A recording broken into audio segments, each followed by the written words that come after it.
Welcome back to the channel, my fellow grinders. If you haven't done your grinding for the day, get the hell out of here. What are you doing here? You're an embarrassment to your ancestors. I've done my grinding. I've done my 350 Anki cards for the day, and in fact, I was partway through my active study. I was going really good, but it got me thinking about a topic that I wanted to talk about, that being motivation. I am like every normal human out there who's simply a lizard wearing a skin. I lose motivation from time to time, and I need to find means in order to get that motivation back. Because obviously, if you skip a day, it becomes very easy to skip the next day and then the next day, and before you know it, it's a year, a month later, you're looking back and you're going, what happened? I was so diligent.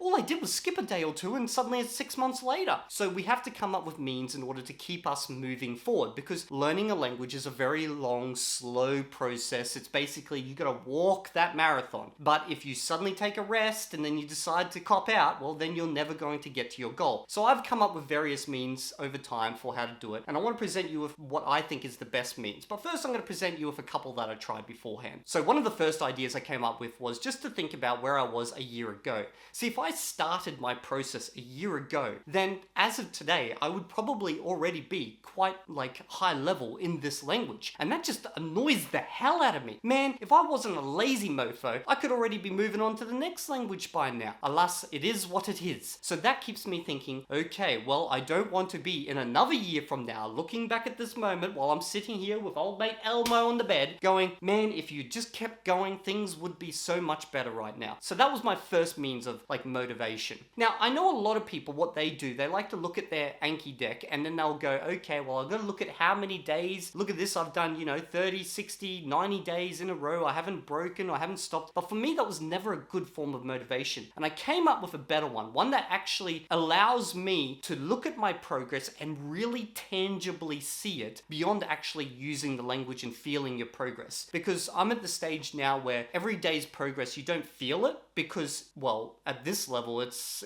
slow, but there is actual progress and you can tangibly track it if you want. And this is what I do. So I keep a diary where every day I actually track what words I've actively studied for that day. Now, these words are simply the words that I actively studied. They're not like obviously the words that I've reviewed, and they're not other words that I've learned in context or that I've learned while watching shows. These are the words I sat down and I actively studied. Now, the reason I do this every single day, at the end of the day, I write down the ones that I've actively studied, is because it allows me, when I lose that little bit of motivation, just to sit down every now and then and just flick back and see the hundreds of words and then the thousands of words that I've actually memorized over time and I can now use. And in fact, I swap back to a page, like I'll look at this page right here, and I'm seeing words that I was using in conversation literally today with my father-in-law. But at that time, this was like a month and a half ago, I'd only just learnt this word for the first time. But now that word is second nature to me. So I can literally see when I learnt every single word. And boy, oh boy, is that like a massive motivation boost. And additionally, what I do is I write down all my little successes in this diary. So I might write down,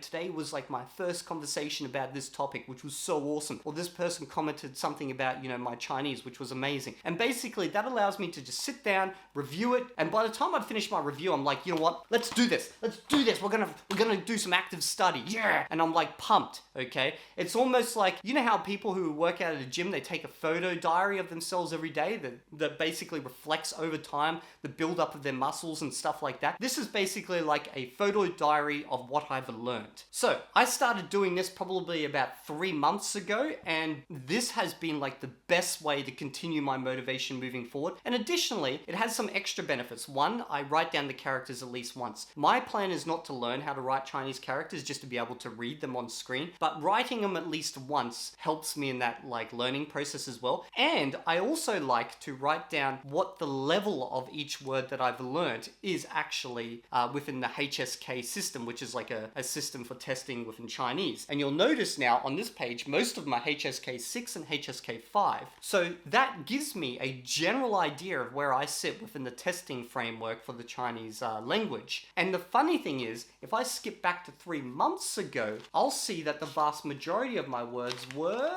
let's have a look, I was hitting HSK 4 and 5 words. So I'm now in the 5 to 6 range. So I can literally track as I progress. And that is just like a massive boost to one's self-confidence. Anyway, just one final thing. As of next Friday, I will be flying to China and I'll be spending a month and a half there. This will be the first time I'm going to China when I've actually got a good enough level in Chinese to discuss everyday topics with normal people on the street. So my trip in China is going to primarily be focused on using the language, like as much as I can with people on the street, everywhere, wherever I go. Now, obviously, that's going to throw a wrench in the works because I'm not going to have the time to sit down and actively study like I normally do. So I will continue my active study, I will continue my grinding, but my focus is going to shift away from the cards, which is like 50% cards, 50% like actually using the language at the moment. And I'm probably going to go up to like 80, 90% like actively using the language and just a small percentage of the cards until I come back, because I really want to utilize this time. And